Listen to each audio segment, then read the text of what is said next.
Good morning. Ipapakita ko lang po sa inyo itong isang classic example ng pagtatanim ng ubas sa mga maliliit na space. Ito po ay single cordon system, short trunk, single cordon system at 4 fruiting canes. Ito po, papakita ko sa inyo puno. Grafted po ito.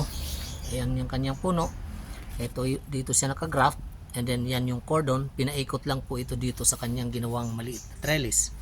Yung design po ng trellis nito, ayan po, makikita ninyo. Design po yan para sa maliliit na space. At meron itong 4 na fruiting canes. Ito po yung mga fruiting canes nito. 1, 2, 3, 4. So, pag ito po ay ito mga more or less mga 1 to 2 months, pwede na itong i-pruning kasi yung kanyang mga fruiting canes ay brown na. So i-prepare na natin ito para sa pagpapabunga. So ang fertilizer na ibibigay natin, magsi-shift na tayo from vegetative fertilizer, isi-shift na natin to sa productive na nutrients. So ibig sabihin, magbabawas na tayo ng kaunti sa nitrogen. Wala na tayong gaanong ibibigay ng nitrogen. Ang ibibigay na lang natin ay siguro yung complete fertilizer, balanced nutrition, triple 16. At saka magdadagdag na tayo ng potassium kasi kinakailangan niya na makapag-ipon ng enough energy. At saka dapat itong kanyang mga fruiting buds ay lalong umumbok.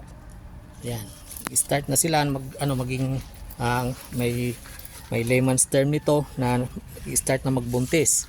So by 1 to 2 months ay pwede na itong i-pruning. So ang gagawin na natin dito, mag-i-start na tayo, itong mga side shoots na ito ay kailangan nang tanggalin.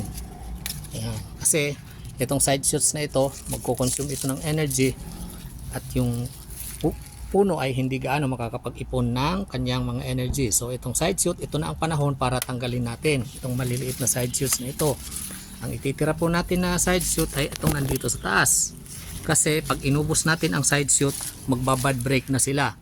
So kinakailangan itira muna natin itong ilang piraso, mga 2 or 3 na side shoot na nasa taas. Hindi lang natin ito papahabain, from time to time puputulan din natin ng ng talbos para ito pong kanyang mga fruiting buds ay mag-start ng magbuntis. Yan lang po, pwede ninyong gayahin kung gustong gayahin. Yan, maliit lang na space, pwede kayo makapagpabunga. So ito, pag namunga ito, more or less baka makapag-produce ito ng at least 10 to 12 bunches hanggang 16 bunches sa isang puno na ito. Yan lang po.